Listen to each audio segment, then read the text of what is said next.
Halo, Assalamualaikum warahmatullahi wabarakatuh. Perkenalkan, saya Yulian Fabiana dari Prodi Akuntansi Manajerial.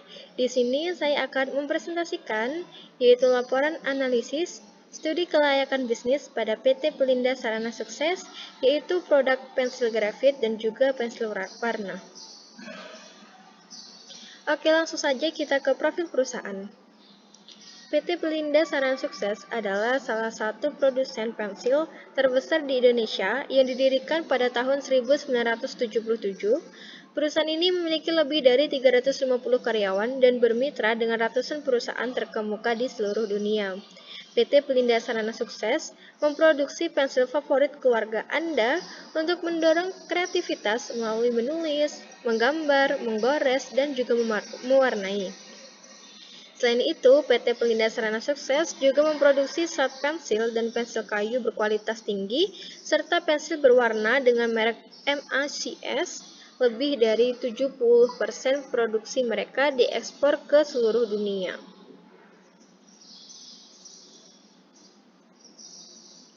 PT Pelinda Sarana Sukses memproduksi berbagai jenis pensil yang berkualitas tinggi. Pensil grafis mereka terbuat dari kayu jabon asli dan dirancang khusus untuk menjadi pensil tulis atau gambar terbaik bagi profesional atau pemula yang suka menggambar. Setiap pensil warna dibuat dari kayu asli dan setiap pensil warna diserut dan disetrika untuk menghilangkan fragmen kayu kecil. Pensil warna ini aman dan sempurna untuk semua kebutuhan mewarnai. PT Pelinda Sarana Sukses menggunakan situs web resmi mereka yaitu pelinda.co.id sebagai saluran distribusi online utama. Selain itu, web resmi mereka, PT Pelinda Sarana Sukses juga menggunakan platform e-commerce dan media sosial untuk mendistribusikan produk secara online seperti platform Shopee, Tokopedia, Bukalapak, Lazada, dan lain-lain. Selanjutnya kita masuk di alur produksi, yaitu dimulai dari bahan baku, selanjutnya pencampuran antara bahan baku, pembentukan batang conte, pemotongan batang conte, pengeringan, lalu pada tahap mengukir, mengepakan, pengiriman hingga dapat dikirim di pelanggan. Selanjutnya, aspek studi kelayakan yaitu ada 4, pemasaran, manajemen, produksi, dan keuangan. Pemasaran yaitu aspek studi kelayakan bisnis yang menjelaskan tentang proses pemasarannya. Untuk manajemen berarti menjelaskan proses manajemen, dan untuk produksi akan menjelaskan tentang proses produksinya. Untuk keuangan yaitu akan menjelaskan proses bagaimana cara mengatur dalam keuangan. Yang pertama kita masuk pada aspek pemasaran berdasarkan data kuesioner berasal dari penelitian terdahulu. Di atas menunjukkan bahwa pengguna sangat menyukai pensil sebesar 39,80%, menyukai 36,25%, dan yang kurang suka sebesar 24,5%. Hal ini menunjukkan bahwa banyak masyarakat sangat menyukai pensil. Selanjutnya, persentase penggunaan pensil di Indonesia, yaitu pensil conte dan pensil grafit.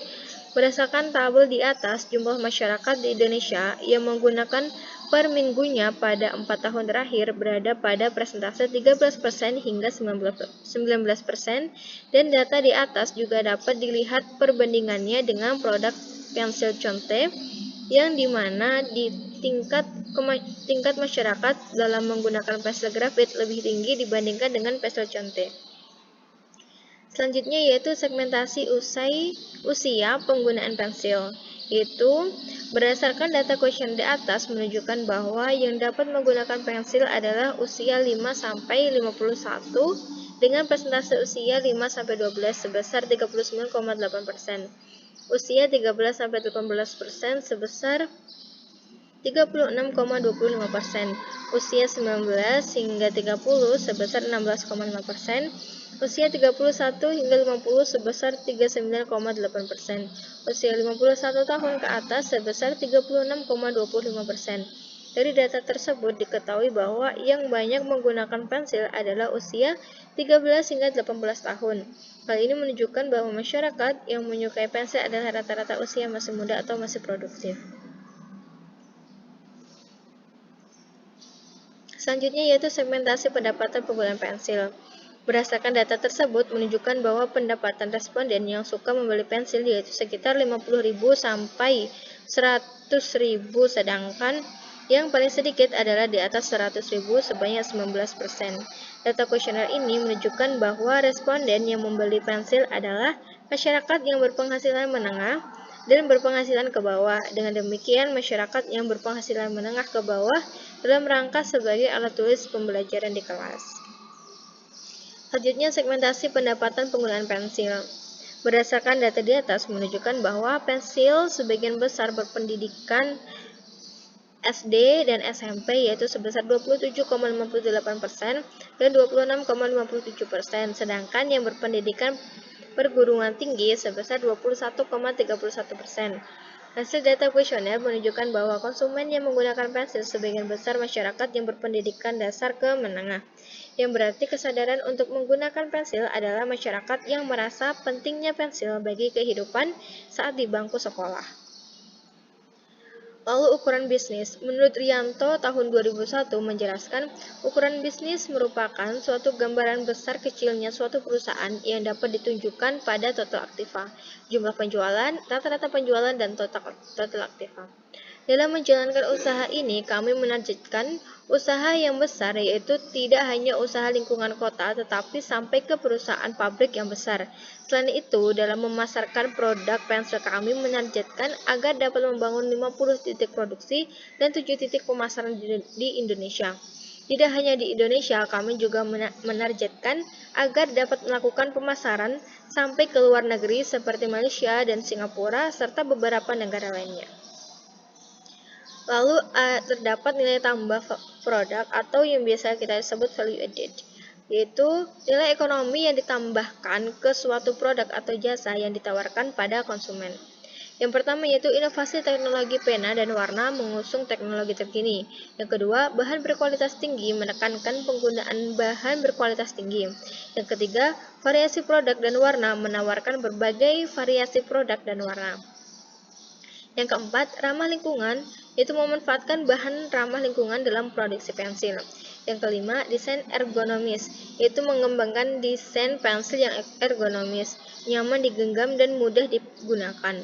Yang keenam, yaitu program kreatif dan edukatif mendukung edukatif. Yang ketujuh, kemasan menarik, menciptakan kemasan yang menarik dan fungsional dapat meningkatkan daya tarik produk.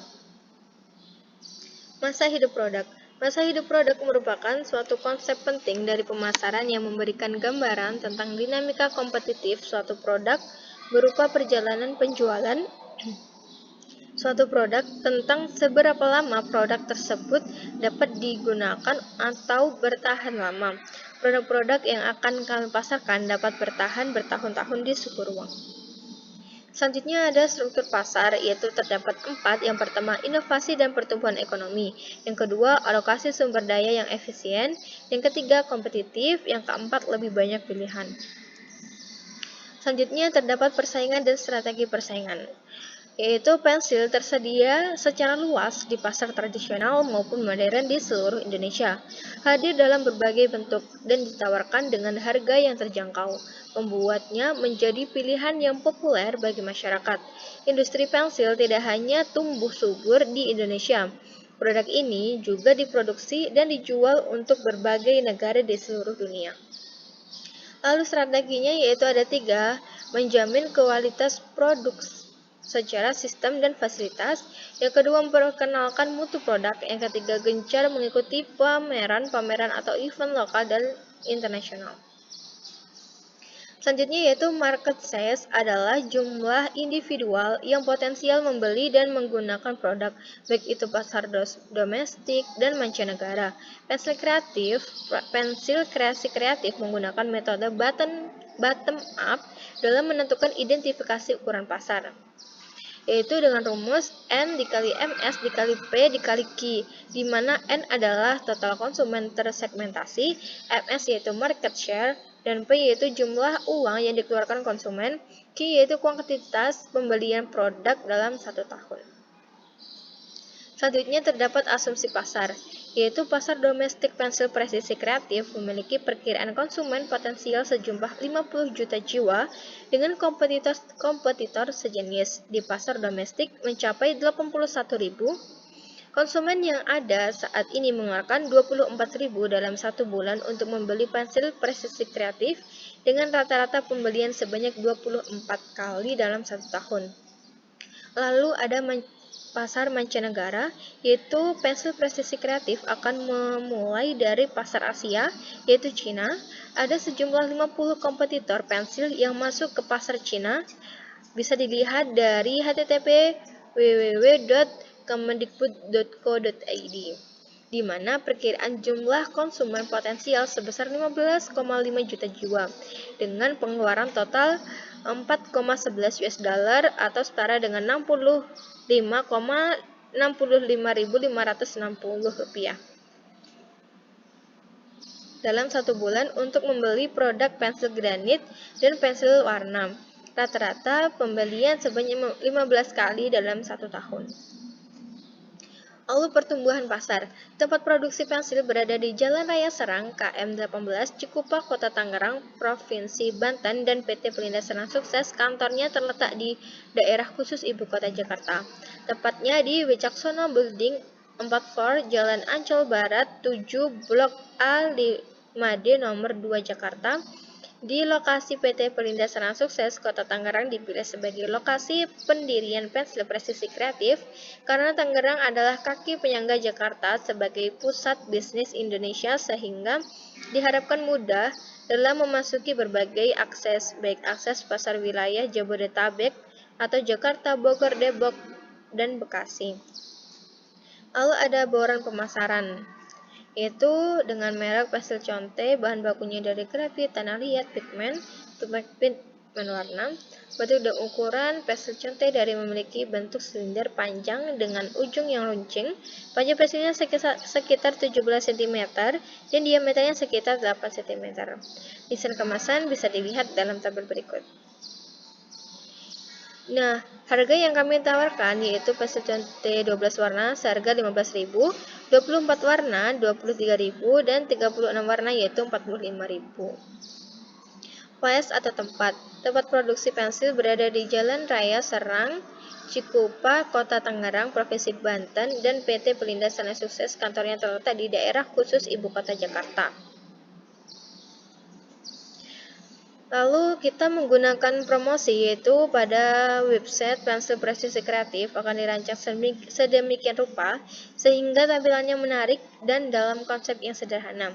Dengan fitur berikut, yaitu home, yaitu tampilan beranda awal, lalu ada tentang kami yang berisi sejarah, legalitas, dan cerita menarik, lalu produk kami yang berisi tentang deskripsi produk, kontak yang berisi alamat, email, dan nomor telepon yang bisa dihubungi, dan dilengkapi dengan fitur translate Indonesia-Inggris. Kemudian pada Instagram dan Facebook digunakan untuk mengupload info-info yang menarik. Lalu ada juga EDA plus S, yaitu attention atau perhatian, desire keinginan, interest ketertarikan, satisfaction atau kepuasan. Langsung saja kita ke aspek produksi. Jadi lokasi operasi ini memiliki 2 lokasi operasi di Indonesia, yaitu kantor pusatnya di Jalan MI Ridwan Rais nomor 5, RT 7 RW 1, Gambir, Kecamatan Gambir, Kota Jakarta Pusat, daerah khusus Ibu Kota Jakarta. Nah, pabriknya berada di Jalan Raya Serang nomor 18, Telaga, Kabupaten Tangerang, Banten. Selanjutnya ada legalitas hukum, diantaranya ada surat izin usaha perdagangan, surat izin usaha industri. Selanjutnya volume operasi. PT Pelindo Serang Sukses memiliki pabrik pensil di Telaga, Kabupaten Tangerang. Pabrik ini memiliki kapasitas produksi yang cukup besar, yaitu sekitar 1 juta batang pensil per hari. Pabrik ini memproduksi berbagai jenis pensil, mulai dari pensil tulis, pensil gambar, hingga pensil warna. Untuk memenuhi kebutuhan bahan baku, PT Pelindo Serang Sukses memiliki kebun kayu sendiri yang terletak di Lampung. Kebun kayu ini memiliki luas sekitar 200 hektar dan ditanami berbagai jenis pohon seperti pohon pinus, pohon jati, dan juga pohon mahoni. Nah, berikut adalah beberapa klasifikasi dari mesin dan peralatan, bisa dilihat di tabel tersebut. Dan berikut juga bahan baku, yaitu grafit, kayu, tanah liat pada pensil grafit, dan pada pensil warna, yaitu grafit, kayu, tanah liat, dan juga ada tambahan yaitu pewarna. Bisa dilihat rinciannya di tabel berikut. Lalu ada bahan penolong untuk pensil grafit dan pensil warna. Lalu ada tenaga kerja. Pabrik ini memiliki kapasitas produksi yang cukup besar untuk memenuhi kebutuhan pasar dalam negeri dan luar negeri. Tenaga kerja yang digunakan oleh PT Pelinda Sarana Sukses di pabrik pensil Tangerang terdiri dari berbagai jenis, mulai dari tenaga kerja terampil hingga tenaga kerja tidak terampil. Tenaga kerja terampil yang bekerja di pabrik ini meliputi operator mesin, teknisi, dan tenaga ahli lainnya. Tenaga kerja tidak terampil yang bekerja di pabrik ini meliputi karyawan administrasi, karyawan produksi, dan juga karyawan lainnya. Lalu kita bergeser ke aspek manajemen. Aspek manajemen terdiri dari perencanaan, pengorganisasian, pelaksanaan, pengawasan. Bisa dilihat perincian kami tentang aspek manajemen pada template berikut. Lalu ada budaya organisasi, yaitu efektivitas kerja dalam proses produksi pensil yang diterapkan para pemilik usaha PT Pelinda Sarana Sukses dapat dikatakan cukup efektif, di mana setiap tahap dapat dikelola dengan baik mulai dari pemodalan, penggunaan tenaga kerja, sampai pada tata cara pembuatannya pada penggunaan bahan baku dan bahan pembantu. Pada produksi pensil dilakukan dengan memilih bahan dengan kualitas yang baik agar dapat menghasilkan pensil yang berkualitas. Lalu ada juga efektivitas dalam pemasaran, yaitu dengan prinsip-prinsip etika pemasaran seperti kejujuran, kesehatan dan keselamatan, legalitas, dan juga perilaku pribadi. Lalu ada juga tim manajemen dan karyawan. Selanjutnya kita masuk di aspek keuangan. Berikut adalah rincian modal awal, yaitu dari pensil warna dan juga pensil grafit. Pensil warna dengan total 103.200.000. Untuk pensil warna yaitu ada tambahan pewarna, lalu karyawan yaitu dengan total harga 72 juta, yaitu dengan jumlah 20 orang, termasuk operator mesin per bulannya. Berikut adalah sumber modal awal bisnis, yaitu modal pribadi. Terdapat modal pribadi, modal aktiva tetap, dan juga utang bank dengan total nilai 1,957.783.130.000 rupiah. Berikut adalah harga biaya standar, yaitu bahan baku, tenaga kerja, BOP tetap, BOP variabel, overhead pabrik total, dan juga biaya produksi total. Berikut adalah harga biaya sesungguhnya, yaitu total BOP 17,223.000. Selanjutnya analisis biaya bahan baku standar dan biaya bahan baku sesungguhnya, yaitu sekali biaya bahan baku mengalami keuntungan yaitu sebesar 509.520.000 rupiah. Lalu selisih harga bahan baku yaitu tidak menguntungkan sebesar 14.855.000 rupiah. Lalu selisih kuantitas biaya bahan baku yaitu menguntungkan sebesar 421 juta rupiah 604.000. Sehingga selisih biaya bahan baku didapat menguntungkan yaitu senilai 406.749.000 rupiah. Nah, selanjutnya untuk produksi pensil warna yaitu selisih biaya bahan baku senilai 6.739.415.000 dengan keterangan menguntungkan. Lalu ada juga analisis BTKL standar dan BTKL sesungguhnya. pada pensil grafit, yaitu selisih BTK-nya senilai Rp7.200.000. Untuk pensil warna, selisih BTK-nya yaitu Rp50.400.000, yaitu menguntungkan. Selanjutnya terdapat analisis BOP standar dan BOP sesungguhnya. Untuk pensil grafit, BOP yang dianggarkan pada kapasitas standar adalah senilai Rp61.818.685.260.000 dengan keterangan tidak menguntungkan. Selanjutnya untuk pensil warna yaitu BOP yang dianggarkan pada kapasitas standar yaitu senilai Rp3.998.480.000 dengan keterangan tidak menguntungkan. Berikut adalah bagian analisis biaya standar dan biaya sungguhnya. Dapat dilihat di template berikut ini. Selanjutnya yaitu perhitungan penyusutan aset tetap. Langsung saja kita pada proyeksi laporan keuangan. Berikut adalah laporan HPP, siklus produksi pensil grafit selama 1 bulan, yaitu kita mendapat harga pokok unit per 1000 unit yaitu 3.468. Lalu untuk produksi pensil warna selama 1 bulan dengan harga pokok unit 500 unit yaitu senilai Rp4.541.000. Berikut adalah laba rugi siklus produksi dalam 1 bulan.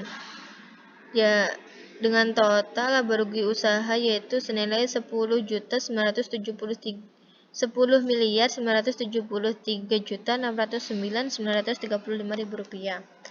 Berikut adalah neraca awal yaitu total aset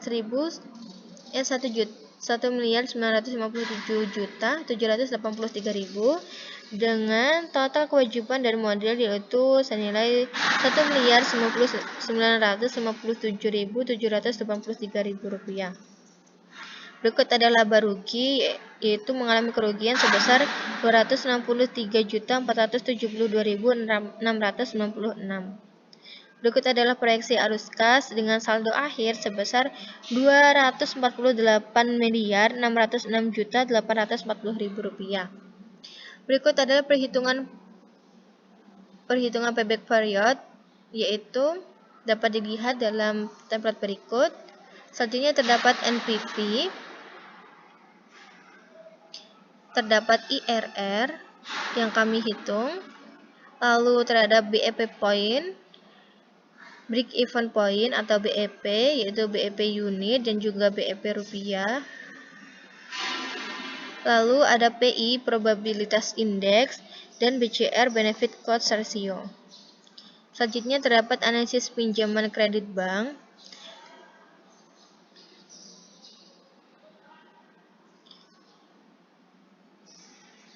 Oke, sekian presentasi dari saya. Semoga bermanfaat bagi teman-teman yang menonton. Saya akhiri. Wassalamualaikum warahmatullahi wabarakatuh.